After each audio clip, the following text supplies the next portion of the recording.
France, 1789. Part 1. The Soul's Burden. Jacques sat alone in his dimly lit quarters, the room heavy with the silence that had become his constant companion.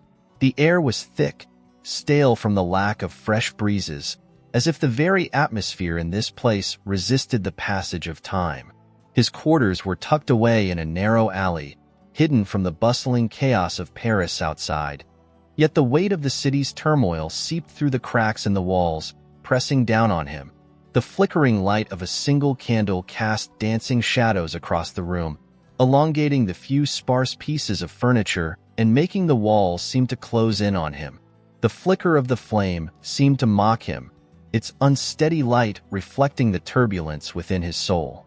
He was a man divided, his identity as the executor of so many lives at war with the remnants of his faith, a faith that had been his guiding light in the years before the revolution's brutality consumed him. His hands, calloused and worn from the work they had done, held a rosary, its wooden beads smooth from years of use. The crucifix at the end of the rosary glinted softly in the candlelight, a symbol of the peace he so desperately sought but could not find.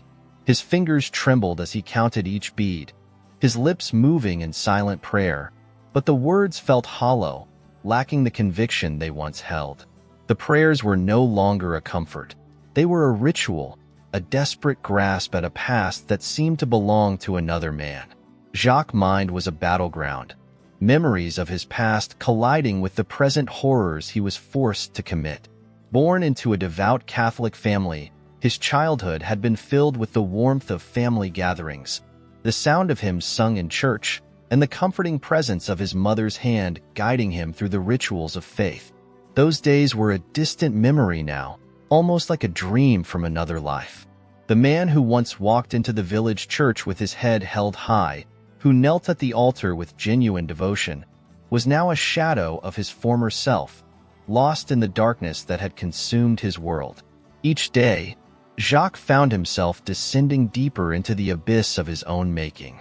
He had never imagined that his life would lead him here, to this room, to this role. The revolution had started as a cry for justice, but it had morphed into something far darker, a beast that devoured all in its path.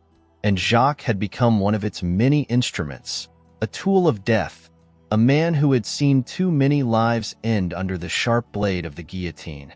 The faces of those he had executed haunted him. They appeared in his dreams, their eyes wide with fear, their mouths forming words of protest, of pleas for mercy.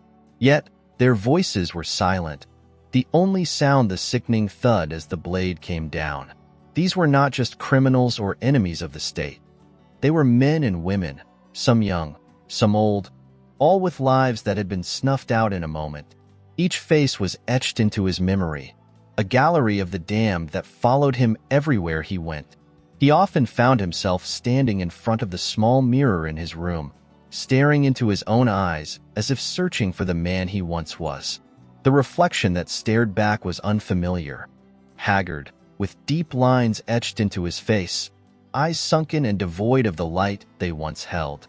He saw in himself the reflection of every soul he had sent to the afterlife, and it filled him with a loathing that made him avert his gaze. At night, when the city was quiet and the only sounds were the distant calls of revolutionaries or the occasional clatter of hooves on cobblestone, Jacques' thoughts would turn inward. He would sit in the corner of his room, knees drawn up to his chest, and listen to the silence. It was in these moments that the full weight of his sins bore down upon him, crushing him under their magnitude. He tried to pray, but the words felt foreign, as if they belonged to someone else. His connection to God, once so strong, had frayed to the point of breaking. The visions began slowly, creeping into his dreams like shadows at dusk. At first, they were indistinct, a flash of light, a distant voice calling his name. But as the nights wore on, they became more vivid, more insistent. He would see figures bathed in an otherworldly glow, their faces obscured but their presence undeniable. They did not speak in words but in feelings, in impressions. Jacques felt their disappointment, their sadness, and their plea for him to seek redemption. These dreams left him shaken, his heart pounding with a fear that went beyond the physical.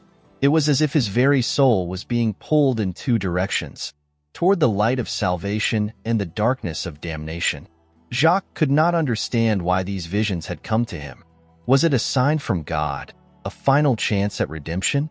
Or were they merely the ravings of a guilty conscience, a mind pushed to the brink by the horrors it had witnessed? He longed for clarity, for some sign that would show him the path he was meant to take.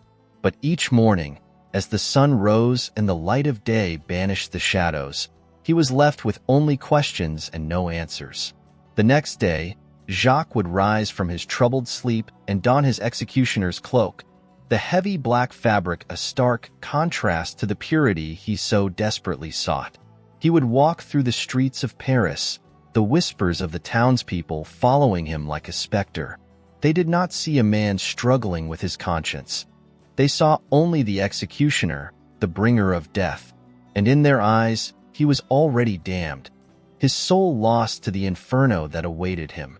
But as Jacques made his way to the public square, where the guillotine awaited its next victim, he could not shake the feeling that something had shifted within him. The dreams had left a mark, a crack in the armor of detachment he had built around himself. He was not yet sure what it meant, but for the first time in what felt like an eternity, he allowed himself to hope. It was a fragile hope, one that flickered like the flame of his candle, but it was enough to keep him moving forward, one step at a time. In the midst of a revolution that sought to tear down the old order and build a new world on its ashes, Jacques found himself standing at a crossroads. The path ahead was uncertain, shrouded in the fog of his doubts and fears, but deep within him, a voice whispered that redemption was not beyond his grasp. It was this thought that he clung to as he stepped into the square, the crowd already gathering for the day's spectacle. The guillotine stood before him, silent and waiting, and for the first time, Jacques felt a flicker of resistance, a small but growing refusal to continue down the path he had been set upon. And so, in that moment, as he stood before the tool of his torment, Jacques made a vow, though he did not yet know how he would fulfill it. He vowed to find a way out of this darkness, to seek the redemption that the visions had promised. It would not be easy, and the road ahead was fraught with peril, but he could no longer deny the truth that had begun to dawn within him, that his soul, though battered and bruised, was not yet beyond saving. Part 2. Marie's Grace. The morning sun barely broke through the thick, gray clouds that hung low over Paris, casting a somber pall over the city. The once vibrant streets, now worn and battered by the relentless tides of revolution, were filled with a restless energy. The public square, a place that had once been the heart of the community, now served as a grim theater where the ideals of liberty, equality, and fraternity played out in blood and steel. The guillotine stood at its center, a monument to the new order, its blade gleaming with the promise of swift, merciless justice. Jacques made his way through the square, his steps heavy with the weight of the day's task. The crowd was already gathering, drawn to the spectacle like moths to a flame. They were a motley assembly, peasants, merchants, soldiers, and children, each driven by their own reasons to witness the day's executions. Some came out of a sense of duty, others out of curiosity, and still others out of a darker desire to see the powerful brought low. As Jacques approached the scaffold, he could feel the eyes of the crowd upon him. He had become a familiar figure in these grim proceedings, a man whose presence signaled the final moments of those condemned by the revolution's relentless machinery. To the crowd, he was a necessary evil, the hand that wielded the blade of justice. But to Jacques, each step toward the guillotine felt like another step into the abyss, each execution a further descent into darkness. The air was thick with tension, a palpable sense of anticipation hanging over the square. The condemned were lined up nearby, their faces pale and drawn, their hands bound behind their backs. Among them, standing out for her calm demeanor, was Marie. She was a young woman, no more than 20 years old, with a delicate frame and eyes that shone with an inner light, undimmed by the horrors that awaited her. Marie had been sentenced to death for her unwavering faith, a crime in the eyes of the revolutionaries who saw religion as a relic of the old regime. But unlike the others who trembled before the guillotine, Marie stood tall, her head held high, as if she were already looking beyond the earthly plane to something far greater. Her composure was unsettling, a stark contrast to the fear that gripped the others in line. As Jacques moved to prepare the guillotine, his eyes were drawn to Marie. There was something about her that commanded attention, a quiet strength that seemed out of place in this sea of despair. He watched as she closed her eyes and whispered a prayer, her lips moving in a silent conversation with God. It was a sight that stirred something deep within him, a memory of the faith he had once known, now buried under layers of guilt and sorrow. When the time came for her to approach the scaffold, Marie walked with a grace that belied the gravity of her situation. The crowd, normally raucous and bloodthirsty, fell into an uneasy silence as she climbed the steps. Even the revolutionaries, hardened by months of violence, found themselves pausing, their resolve momentarily shaken by the serenity that radiated from her. Jacques stood at the ready, his hands steady despite the turmoil in his heart.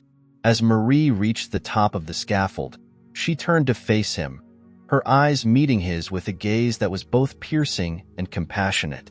For a moment, the chaos of the world around them faded away, leaving only the two of them, standing at the crossroads of life and death. "God awaits me," she said softly, her voice clear and unwavering. "And he watches you, Jacques. There is still time for you, too. He forgives, if you dare to ask." Her words struck Jacques like a thunderclap, reverberating through his mind and soul. He had heard many last words in his time as an executioner, words of fear, anger, regret, but never words like these. They were not a plea for mercy or a cry of defiance. They were an invitation, a call to redemption that cut through the fog of his despair like a beacon in the night. For a brief moment, Jacques faltered. His hands, so practiced in the mechanics of death, trembled as he struggled to reconcile the duty he had sworn to uphold with the words of grace that had been offered to him. He could see the peace in Marie's eyes, a peace that he had longed for but had never believed could be his.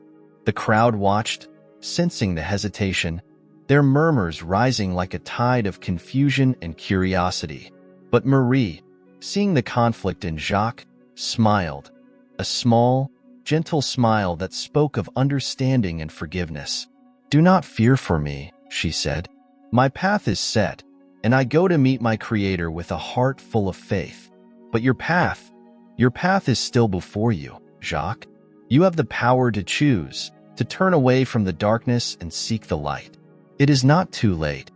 Jacques felt his heart constrict, the weight of his sins pressing down on him like never before.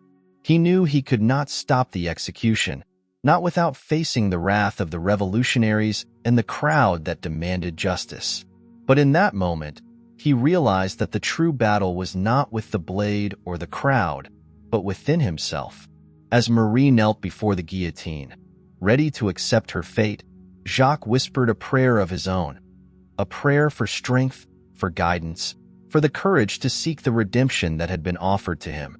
He could feel the eyes of the crowd upon him, waiting for the final act, but his focus was entirely on the woman before him, whose faith had stirred something long dormant within his soul. With a heavy heart, Jacques signaled for the execution to proceed.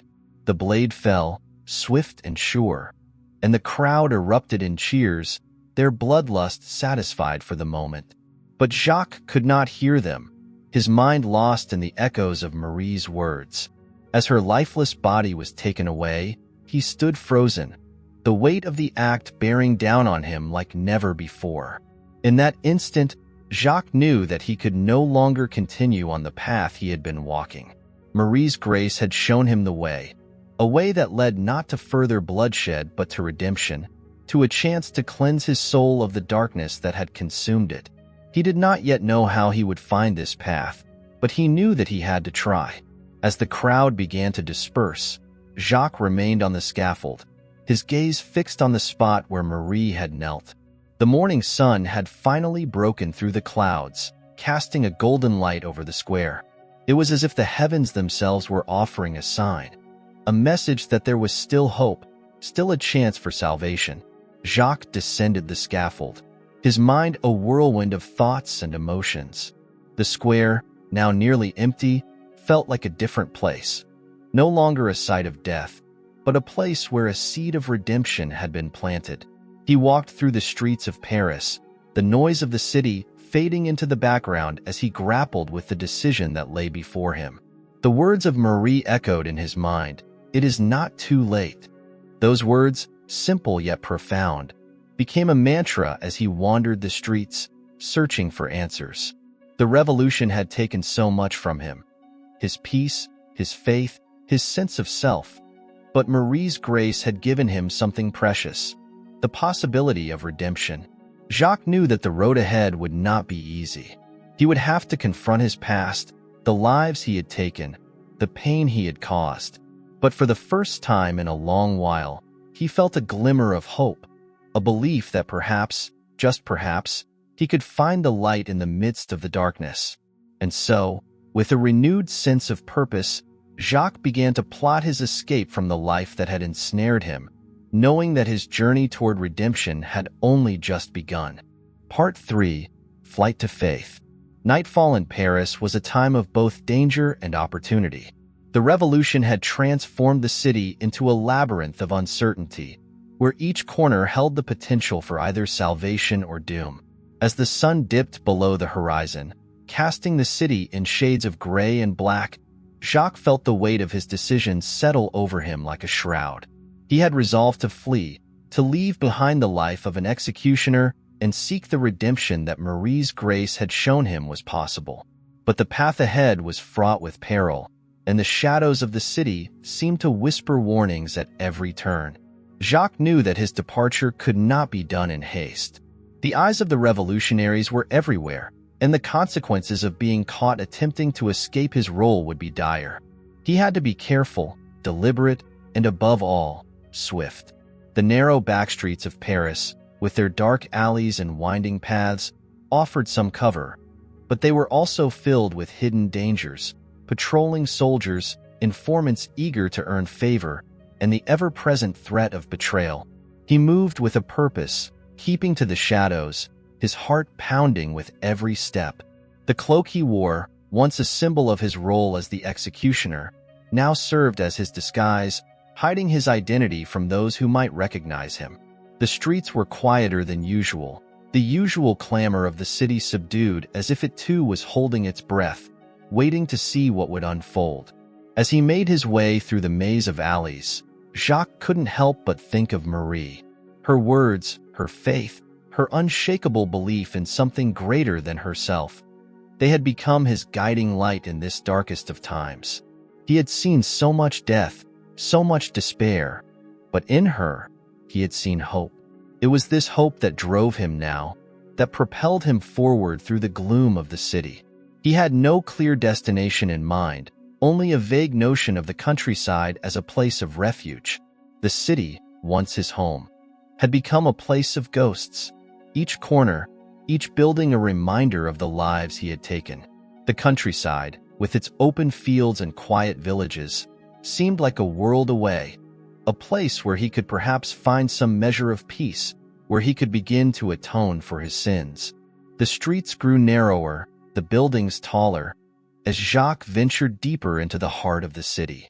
The occasional flicker of candlelight from a window above or the sound of footsteps in the distance kept him on edge, but he pressed on, driven by a growing sense of urgency. He knew that every minute he remained in Paris increased the risk of discovery. The revolutionaries would not take kindly to the defection of their executioner, a man who had become a symbol of their power. As he reached the edge of the city, the buildings began to thin out, giving way to open spaces and the first hints of the countryside beyond. The air was cooler here, carrying with it the scent of earth and foliage, a stark contrast to the stifling atmosphere of the city. Jacques paused for a moment, taking in the sight of the fields stretching out before him, bathed in the pale light of the moon. It was a landscape of freedom, but also one of uncertainty. His journey was far from over. Though he had escaped the confines of the city, he knew that the revolutionaries would not stop searching for him. He would need to find shelter, somewhere he could rest and gather his strength for the days ahead. The countryside, though peaceful, was not without its dangers.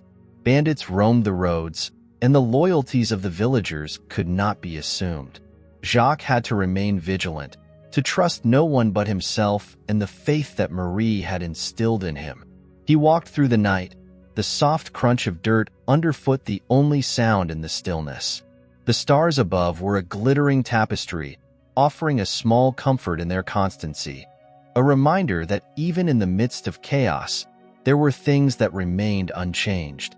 The further he traveled from Paris, the more his mind began to clear, the fog of despair lifting slightly with each step.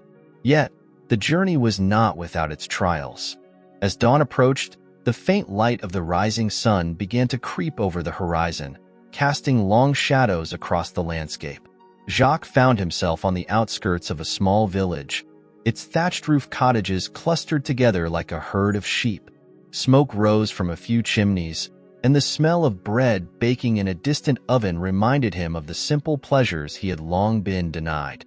He hesitated, uncertain whether to approach the village.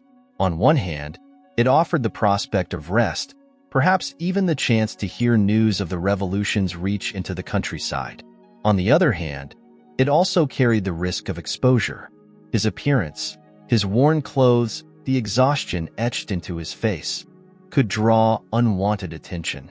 After a moment's consideration, he decided to bypass the village, continuing along the outskirts until he found a small, secluded church nestled among the trees. The church was old, its stone walls weathered by time and the elements, but it stood strong, a testament to the faith that had once been the bedrock of this land. Jacques approached it with a mix of trepidation and hope. He pushed open the heavy wooden door, the creak of the hinges echoing in the stillness. Inside, the air was cool, the faint scent of incense lingering from some long-forgotten service. The only light came from a few candles left burning on the altar, their flames flickering as if in welcome. Jacques stepped inside, closing the door behind him, and for the first time in what felt like years, he allowed himself to breathe. The weight of the past days, the relentless pressure of the life he had led, began to ease, if only slightly. The church was a sanctuary, a place where he could finally stop running, if only for a short while. He made his way to the altar, his footsteps silent on the stone floor. The sight of the crucifix above the altar, the figure of Christ looking down in eternal suffering and forgiveness, brought tears to his eyes. He knelt before it, his knees pressing into the cold stone, and clasped his hands together in prayer. But unlike the prayers he had uttered in his quarters, hollow and devoid of meaning, these words came from the depths of his soul. "Forgive me, Father," he whispered, his voice breaking. "Forgive me for the lives I have taken, for the blood that stains my hands. I seek redemption, but I do not know if I am worthy of it." The silence of the church seemed to answer him, a silence that was both comforting and unnerving. He bowed his head, his tears falling onto the stone floor, mixing with the dust of centuries. He had been the hand of death for so long, had seen the light leave the eyes of so many, that he had forgotten what it meant to feel, to hope, to believe in something beyond the here and now. But as he knelt there, his body trembling with the weight of his confession, Jacques felt a presence, something beyond the physical. It was not the visions of angels he had seen in his dreams, but a subtle warmth, a sense of being held, as if the very walls of the church were embracing him. It was a moment of clarity, a fleeting glimpse of what could be, a life not defined by the past, but by the choices he would make from this moment on. Jacques remained there for what felt like hours, pouring out his soul in prayer, in repentance. He prayed for the souls of those he had executed, for their families, for Marie, whose grace had opened his eyes to the possibility of redemption. And as he prayed, he felt a resolve building within him. a determination to atone for his sins, to seek out the path that would lead him away from the darkness and toward the light. When he finally rose, the morning light was streaming through the stained glass windows, painting the stone floor in hues of red, blue, and gold. Jacques felt different, as if a weight had been lifted from his shoulders. The road ahead was still uncertain, the dangers still present, but he was no longer the man he had been when he first stepped into the church. He was a man with a purpose, a man seeking redemption. As he prepared to leave the church, Jacques made a vow. He would continue his journey, not just away from Paris, but towards something greater. He would find a way to honor the lives he had taken, to make amends in whatever way he could. The path would be long, and the challenges many, but for the first time in years, Jacques felt hope. A hope that redemption was possible, that the light could still reach even the darkest corners of his soul. And so, with the first rays of dawn lighting his way, Jacques stepped out of the church and into the new day, ready to face whatever lay ahead, determined to find the faith that had eluded him for so long. Part 4. Sanctuary and Siege. The church had become a refuge, a sanctuary where Jacques could begin the long, arduous process of healing his soul. Days passed in a quiet rhythm, each one marked by simple routines that brought a semblance of peace to his troubled mind. He rose with the sun, the morning light filtering through the stained glass, casting the small chapel in a serene glow.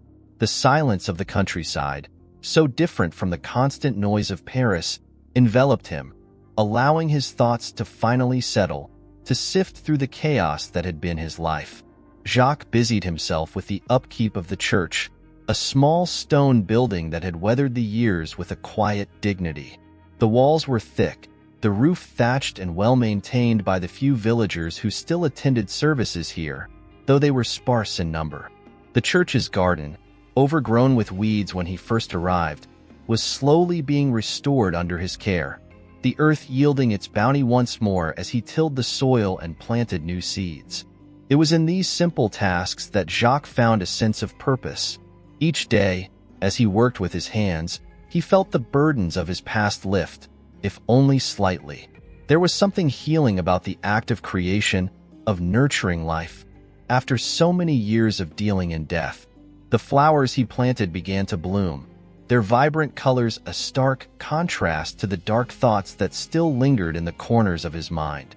The vegetables grew strong, fed by the rich soil and the careful tending they received. It was a small triumph, but to Jacques, it felt monumental. The villagers, wary at first, had begun to accept his presence. They did not know his true identity. Jacques had been careful to keep his past hidden, adopting a new name and a quiet demeanor that did not invite questions. To them, he was simply a weary traveler who had sought refuge in their midst, a man of few words but capable hands. They brought him small offerings of food and supplies, gestures of goodwill that Jacques received with quiet gratitude. In return, he offered his labor, helping with repairs to their homes, tending to their animals, and assisting in the fields when needed. It was a life that was far removed from the one he had known in Paris, but it was a life that he found he could embrace. The simplicity of it, the honest work, gave him a sense of connection to the world that he had not felt in years. Yet, even as he tried to lose himself in this new life, the past was never far behind. At night, when the shadows lengthened and the wind whispered through the trees, Jacques would find himself staring into the darkness, the memories of his time as an executioner flooding back with relentless force. The faces of the condemned haunted him still, their eyes accusing, their silent voices echoing in his mind. He knew that no amount of work in the garden or acts of kindness could erase what he had done, but he held on to the hope that, in time, he could at least make peace with it. The church itself became a place of solace for Jacques. The quiet sanctuary, with its cool stone walls and simple altar, was where he spent hours in prayer and reflection. He would kneel before the crucifix, his heart heavy with the weight of his sins, and seek the guidance he so desperately needed. He prayed for forgiveness, not just for himself, but for those whose lives he had taken, for their families, and for the soul of Marie, whose faith had been the catalyst for his transformation. Jacques found himself returning to the scriptures, reading the passages he had known so well in his youth, now with a deeper, more personal understanding. The words of Christ, the teachings of mercy and redemption, resonated with him in a way they never had before. He saw in them a promise, a path that, though difficult, could lead him to the peace he sought. The act of reading became a form of penance, each verse a step closer to the absolution he craved. But the outside world, with its relentless march of history, did not forget him so easily. The revolution had spread its tendrils far beyond Paris, reaching into the countryside, where its ideals of liberty and equality were met with varying degrees of acceptance. The church, once a symbol of stability and faith, had become a target for the revolutionaries who sought to dismantle the old order. Rumors of priests being arrested, churches desecrated, and religious symbols destroyed filtered into the village, bringing with them a sense of unease that rippled through the community. Jacques could feel the tension building, like a storm gathering on the horizon. The villagers, who had once been content in their isolation, began to worry that the revolutionaries would come for them next. Whispers of confiscated lands, of forced conscription, and of retribution for those who resisted the new regime spread through the village like wildfire. Fear took hold, and with it came suspicion. Jacques, the outsider, became the subject of quiet scrutiny. His presence no longer met with the same warmth as before. He knew that his time of peace was coming to an end. The revolutionaries were nothing if not thorough, and it was only a matter of time before they reached this remote corner of the countryside. Jacques prepared himself for the inevitable, knowing that he could not remain hidden forever. He had no illusions about what would happen if he were discovered. The life he had fled would catch up to him, and the consequences would be dire. One evening, as the sun dipped low in the sky, casting the fields in a golden light, Jacques sat outside the church, his thoughts heavy with the knowledge that his sanctuary was no longer safe. The villagers had become distant, their greetings curt, their eyes averted when they passed him on the road. It was clear that they had begun to suspect that he was not who he claimed to be. The rumors, the fear, had turned them against him. It was then that he heard the sound of horses approaching, the distant clatter of hooves on the road growing louder with each passing moment. Jacques stood, his heart pounding, and looked toward the horizon. A group of riders, their silhouettes dark against the setting sun, were making their way toward the village. He knew instantly who they were. The revolutionaries had come. Jacques acted quickly. He rushed into the church, gathering what few belongings he had. A small bag of provisions, the Bible he had been reading, and the simple wooden cross that had hung above the altar. There was no time to waste. He had to leave before they reached the village, before they could discover who he really was. But as he turned to go, he hesitated. The church, this place that had given him a brief respite from the horrors of his past, was more than just a building to him now. It was a symbol of the redemption he sought, a place where he had begun to rebuild his faith. He could not simply abandon it, not without a fight. Jacques knelt before the altar one last time, offering a prayer for guidance. The words came easily, his heart filled with a determination he had not felt in years. He prayed for the villagers, for their safety, and for the strength to do what was right. He knew that he could not run any longer. His path to redemption lay not in fleeing, but in standing firm in the face of adversity. As the riders entered the village, their presence announced by the nervous murmurs of the villagers, Jacques made his decision. He would not leave. He would stay and protect the church, this small sanctuary that had given him hope, no matter the cost. It was a decision born of faith, a faith that had been tested and strengthened in the crucible of his past sins. The revolutionaries, clad in the trappings of the new order, dismounted and began their search, their voices harsh as they demanded information from the villagers. Jacques could hear them getting closer, their footsteps echoing on the cobblestone streets. He took a deep breath, steeling himself for the confrontation that was to come. As they reached the church, the leader of the group, a man with a stern face and cold eyes, called out, demanding that whoever was inside show themselves. Jacques stepped forward, emerging from the shadows of the church into the fading light of day. He stood tall, his heart steady, and met the leader's gaze with a calmness that surprised even him. "I am here," Jacques said, his voice strong and clear. "This church is under my protection. I ask that you respect this place of worship and leave in peace." The leader sneered, clearly unimpressed by the former executioner who now stood before him. "And who are you to make demands of us?" he asked, his tone mocking. "Do you not know that the old ways are gone, that the church no longer holds power here?" Jacques nodded. "I know," he replied, "but this place is sacred. It has been a refuge for those seeking solace, and I cannot allow it to be desecrated.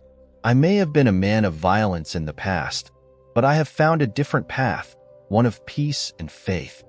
The leader's eyes narrowed, suspicion flaring in them. "Who are you, really?" he demanded. "Why do you care so much about this church? What are you hiding?" Jacques knew that this was the moment of truth. He could lie, could continue to hide his identity, but something in him refused. He had come too far, had seen too much, to turn back now. He had made a vow to seek redemption, and that meant facing the consequences of his past. "My name is Jacques," he said, his voice unwavering. "I was once an executioner in Paris, a man who took many lives. But I am not that man anymore. I have come here seeking forgiveness, to atone for the sins I have committed. This church has been my sanctuary, and I will protect it with my life." The revelation hung in the air, heavy with the weight of the truth. The leader stared at him, a mixture of shock and disbelief on his face. For a moment, there was only silence, the tension thick enough to cut with a knife. Then, slowly, the leader's expression changed. The sneer returned, but this time there was something more. A flicker of recognition, of understanding. "An executioner seeking redemption," he said, his tone dripping with irony. "How fitting. But you must know that there is no redemption for men like you. The revolution has no mercy for those who serve the old order." Jacques felt a chill run through him, but he stood his ground. "Perhaps," he said quietly, "but I must try. I must believe that there is still hope, that even a man like me can find forgiveness. If that means standing here and facing whatever comes, then so be it." The leader seemed to consider this for a moment, his eyes scanning the church, the village, the man who stood before him. Finally, he gave a curt nod. "Very well, Jacques the executioner," he said. "You have made your choice. We will see if your God is as merciful as you hope." With that, he turned and signaled to his men. They moved to surround the church, their weapons drawn, ready for whatever resistance Jacques might offer. Jacques felt his heart pounding, but he did not waver. He had made his choice, and now he would see it through. As the sun set and darkness fell over the village, Jacques stood alone in the church, his hands clasped in prayer. The revolutionaries were outside, waiting for dawn to break, for the moment when they would storm the sanctuary and bring an end to this small defiance. But Jacques was not afraid. He had found something stronger than fear. He had found faith. And so, with the first stars appearing in the night sky, Jacques prayed for the strength to face what was to come, for the courage to stand firm in his convictions. The church was silent. The only sound was the soft rustle of the wind through the trees. It was a moment of calm before the storm, a moment of peace in the midst of turmoil.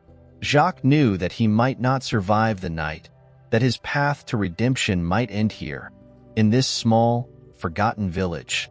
But he also knew that he had done all he could to atone for his sins, that he had sought forgiveness with all his heart. And in that knowledge, he found peace. As the night deepened and the revolutionaries settled in for the siege, Jacques remained in the church, his thoughts clear, his soul unburdened. Whatever the dawn would bring, he was ready. Ready to face his past, ready to stand for what he believed in, ready to find redemption, no matter the cost.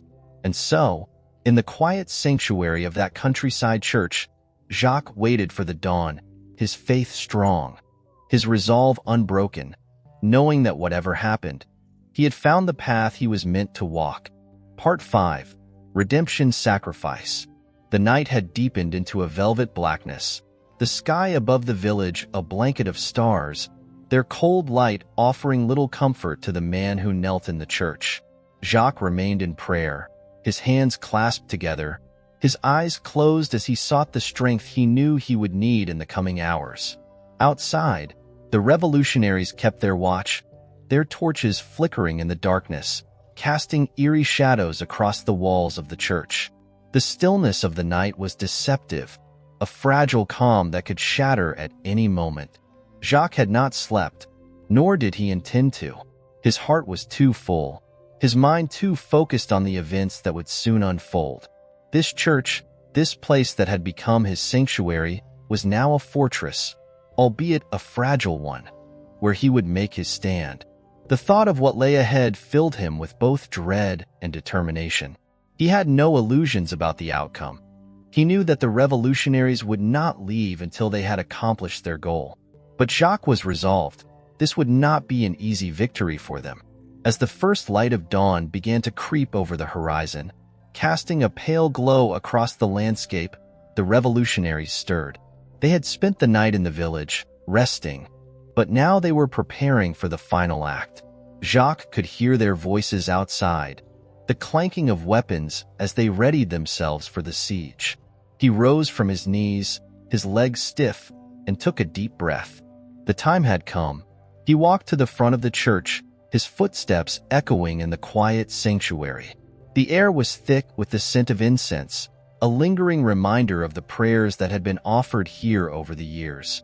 Jacques paused at the altar, his hand resting on the worn wood, and offered one final prayer. Lord, give me the strength to do what is right. Help me to protect this place, these people, even if it costs me my life. With that, he stepped outside, the morning light hitting his face as he emerged from the church. The revolutionaries were gathered in the square, their numbers greater than he had expected. The leader, the man who had confronted Jacques the evening before, stood at the forefront, his expression cold and resolute. He raised a hand, and his men fell silent, waiting for his command. Jacques, the leader called out, his voice carrying across the square. This is your last chance. Surrender now, and perhaps you will be shown mercy. Resist, and you will surely die. Jacques stood tall, his back straight, as he faced the assembled crowd. He felt no fear, only a deep sense of resolve. I cannot surrender, he replied, his voice steady. This church is sacred. It is a place of peace, of refuge. I will not allow it to be desecrated. The leader's eyes narrowed, his patience clearly wearing thin. You are a fool, he spat. A man like you, seeking redemption in a place like this? You think your God will save you? There is no salvation for men like us. Jacques shook his head. I do not expect to be saved, he said, but I will do what I must to protect this place, and if that means facing you, then so be it. For a moment, the two men stared at each other, a silent battle of wills playing out between them. Then, with a sharp gesture, the leader signaled his men to advance. They moved forward, weapons drawn, their expressions hard. Jacques watched them approach, his heart pounding in his chest, but he did not waver. He knew what he had to do. As the first of the revolutionaries reached the steps of the church, Jacques stepped back inside, closing the heavy wooden doors behind him. He quickly barred them, knowing it would only buy him a little time. The church was not built to withstand a siege, but it was sturdy, and he would use that to his advantage. He moved quickly, securing the windows, blocking the entrances, doing everything he could to slow their progress. The pounding on the door began almost immediately, the revolutionaries battering against it with their weapons, trying to force their way inside. Jacques could hear their shouts, their curses, but he blocked them out, focusing on his task. He knew that he could not hold them off forever, but he could make them work for every inch they gained. Inside the church, Jacques felt the walls close in around him, the weight of his decision pressing down on him like a physical force. He had chosen this path, knowing full well the consequences, and now he had to see it through. But even as the fear gnawed at the edges of his resolve, he found comfort in the knowledge that he was not alone. The presence of something greater filled the space around him, a warmth that gave him strength. The door finally gave way with a splintering crash, and the revolutionaries poured into the church, their faces twisted with anger and determination. Jacques stood his ground, his hands steady as he prepared to face them. He had no weapon, no means to fight them off, but he had his faith, and in that moment, it was enough. The leader entered last, his eyes scanning the church, taking in the sight of the man who stood before him. "You should have surrendered," he said, his voice low. "You could have lived." Jacques shook his head. "I am not afraid to die," he replied, "but I will not let you take this place without a fight." The leader sneered, clearly unimpressed by Jacques' resolve. "Then you will die for nothing," he said, raising his weapon. Jacques closed his eyes, offering one final prayer. "Lord, into your hands I commend my spirit." But before the leader could strike, something unexpected happened. The revolutionaries, who had been so intent on their task, suddenly hesitated. A sound filled the air, a soft, almost imperceptible hum that seemed to come from nowhere and everywhere at once. The men looked around, confusion etched on their faces as the sound grew louder, more insistent. Jacques opened his eyes, his breath catching in his throat as he realized what was happening. The light in the church, which had been dim and cold, began to brighten, a soft, golden glow that filled the space with warmth. The revolutionaries stepped back, their fear palpable as they tried to make sense of what they were seeing. The leader, too, seemed unnerved, his grip on his weapon faltering as he stared at the light. "What is this?" he demanded, his voice shaking. Jacques did not answer. He knew in his heart that this was no ordinary light. It was something divine, something beyond the comprehension of the men who stood before him. It was as if the very walls of the church had come alive, the presence of God manifesting in a way that could not be ignored. The light grew brighter, more intense, until it filled every corner of the church, bathing everything in its golden glow. The revolutionaries, who had been so confident just moments before, now cowered in fear, their weapons forgotten as they tried to shield their eyes from the brilliance. The leader, too, was overwhelmed, his bravado crumbling as he took a step back, his face pale. Jacques felt a sense of peace wash over him, a calmness that settled deep in his soul. He knew, without a doubt, that he was in the presence of something holy, something that had come to protect this place, just as he had vowed to do. The fear that had plagued him for so long was gone, replaced by a certainty that he was exactly where he was meant to be. Then, just as suddenly as it had appeared, the light began to fade, leaving behind a lingering warmth that filled the church. The revolutionaries, still shaken, stumbled back, their resolve broken. They looked to their leader, seeking guidance, but he had none to offer. The man who had been so sure of his purpose just moments before now stood in stunned silence, his confidence shattered. Jacques took a step forward, his eyes fixed on the leader. "Leave this place," he said, his voice steady. "There is nothing for you here." The leader hesitated, his eyes darting around the church as if searching for something to explain what had just happened. But there was nothing, only the lingering sense of the divine that still hung in the air. Finally, he nodded, a reluctant acknowledgement of defeat. "Fall back," he ordered his men, his voice lacking the authority it had held before. The revolutionaries did not need to be told twice. They turned and fled the church, their footsteps echoing in the silence as they disappeared into the morning light. Jacques watched them go, his heart swelling with gratitude and relief. The church was safe, at least for now, and he had been spared. He did not know what the future held, but he knew that he had found the redemption he had sought. He had stood firm in his faith, had protected the sanctuary that had given him hope, and in doing so, had been granted a second chance at life. As the last of the revolutionaries vanished from sight, Jacques sank to his knees, tears streaming down his face. He had been prepared to die, to give his life in defense of this place, but instead, he had been shown mercy. The presence that had filled the church, that had driven the revolutionaries away, was a testament to the power of faith, to the belief that even the darkest souls could find the light. Jacques remained there for a long time, his heart full, his spirit unburdened. He knew that his journey was not over, that there were still challenges to face, still sins to atone for. But he also knew that he was not alone. The light that had filled the church, the presence that had driven away the darkness, would be with him always, guiding him, protecting him as he continued on his path. And so, as the sun rose higher in the sky, bathing the church in its golden light, Jacques stood, his heart light, his resolve strong.